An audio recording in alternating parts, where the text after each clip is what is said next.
अखण्डमण्डलाकारं व्याप्तं येन चराचरं तत्पदं दर्शितं येन तस्मै श्रीगुरुवे नमः।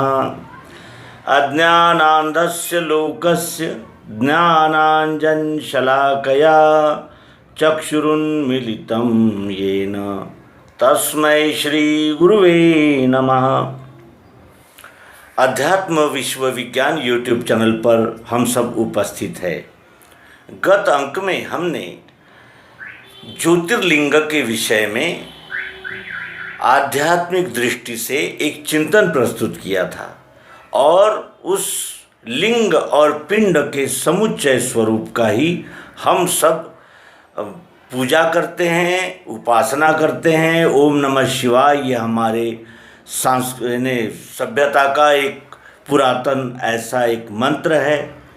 और इसलिए शिव जिस तरह कृष्ण, श्री राम इनकी हम प्रतिमाएं बना लेते हैं काल्पनिक, उस तरह न होकर शिव का एक लिंग और पिंड के रूप से प्रतीक बनाकर उसकी हम पूजा, आराधना, उपासना या विविध मंत्रों के द्वारा उसकी स्तुति करते रहते हैं।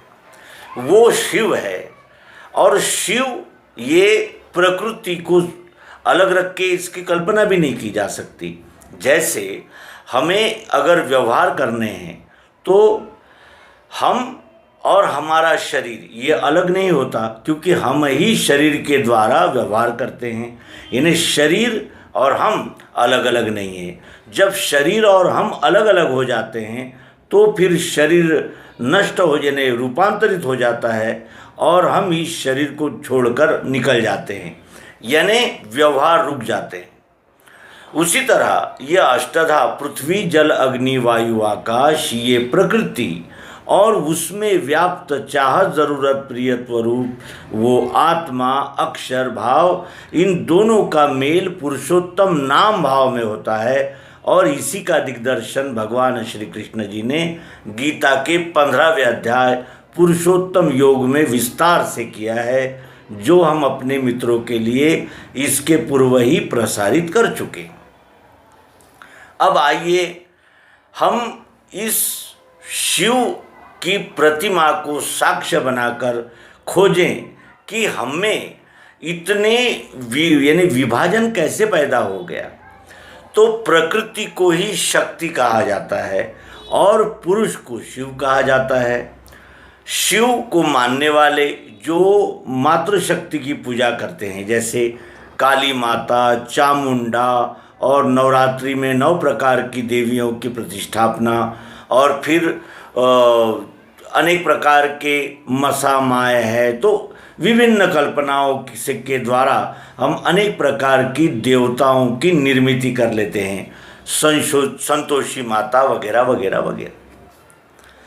ये प्रकृति है। और शैव पंथ और शाक्त पंथ, इन दोनों में जो लड़ाइयाँ हो रही है वो लड़ाइयाँ कितनी अप्रासंगिक है ये हम अध्यात्म विज्ञान की दृष्टि से अब जान सकते हैं। शक्ति ये शिव का ही एक भाग है। अर्धनारी नटेश्वर की कल्पना हमारे पूर्वजों ने पूर्वापार काल से ही की हुई है। अर्धनारी नटेश्वर, नटेश्वर आधा नारी और आधा नर, ये दोनों मिलकर ही संपूर्ण रूप बना है। तो वो अर्धनारी क्या है? अर्धनारी नटेश्वर में प्रकृति है जो अष्टधा है। पृथ्वी, जल, अग्नि, वायु, आकाश, सतोगुण, रजोगुण, तमोगुण, ये प्रकृति है। और उसमें व्याप्त चाहत, ज़रूरत, पुरुष यानी चाहत, ज़रूरत, प्रियत्व रूप आत्मा, अक्षर, ये दोनों का मेल नाम में हो जाता है। नाम कहते ही फिर सगुण साकार प्रकृति अष्टधा और निर्गुण निराकार चाहत, ज़रूरत, प्रियत्व, इन दोनों का मेल नाम में हो जाता है, जिसे पुरुषोत्तम भाव कहते हैं।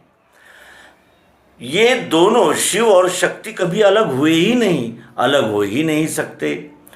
पृथ्वी, जल, अग्नि, वायु, आकाश, इनसे ये सारी सृष्टि बनी हुई है। सत्वगुण, रजोगुण, तमोगुण इस जड़ शक्ति को यानी इस पंच महाभूतों को चालना देते हैं।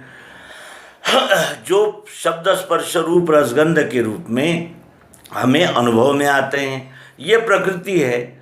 और इसमें व्याप्त चाह जरूरत प्रियत्व वो परमात्मा, ये उसी में अनुस्यूत है, ये दो अलग होते ही नहीं हैं। तो फिर शिव में, शिव को मानने वाले और शक्ति को मानने वाले, ये दोनों अलग अलग क्यों अपने अपने, यानी जिसे कहते हैं कि पंथ अभिमान लेकर चल रहे हैं, क्यों नहीं ये अध्यात्म विज्ञान की बैठक में बैठकर इन दोनों का समन्वय कर लेते हैं, जिससे इन दोनों का टकराव समाप्त हो।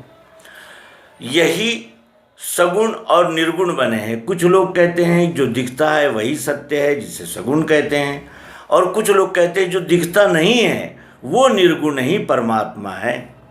लेकिन हम ये देखते हैं कि सगुण और निर्गुण अलग हो ही नहीं सकते। सगुण से निर्गुण अलग अगर हो जाएगा तो सगुण का अस्तित्व ही समाप्त हो जाएगा, और यदि निर्गुण ही रहेगा तो वो कार्य कैसे करेगा।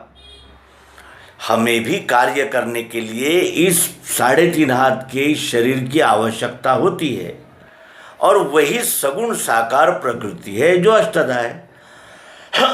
अष्टधा प्रकृति के द्वारा ही ये निर्गुण निराकार जो अक्षर आत्मा है वो कार्य कर रहा है, और इन दोनों का लय विश्वरूप परमात्मा में होता है, जिसे हम संपूर्ण कहते हैं।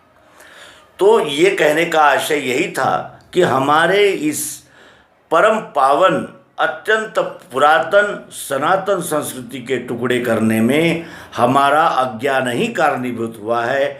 हमने अपने संस्कृति को, अपनी परंपरा को स्वयं ही चोट पहुंचाई है, और अनेक देवताओं की मनक कल्पित निर्मिति करके हम अलग अलग पंथों में बिखर गए हैं, और जब तक हम बिखरे रहेंगे तब तक सत्य तक नहीं पहुंच सकते।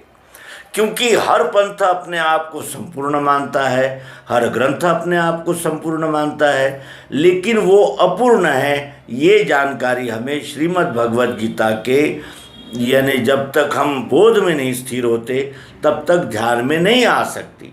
और श्रीमद् भगवद गीता का अध्ययन करना ही हमारे लिए आज के समय की सबसे बड़ी मांग यही है कि हम श्रीमद् भगवद गीता को पढ़ें, तत्वदर्शी के द्वारा उसे जानें और उसे जांचें, परखें, और अपने विवेक की कसौटी पर यदि वो ये सिद्धांत सत्य है ऐसा जान पड़ता है तो उसे अपनाकर इस शाश्वत स्वयंभू प्राकृतिक सार्वभौमिक विश्वरूप विधाता की अपने वर्ण कर्म के द्वारा सेवा रूप भक्ति करते हुए हम अपने इस मनुष्य शरीर का परम तरण तारण करें। यही सदिच्छा शुभेच्छा अपने सहित सबको देते हुए इस अल्प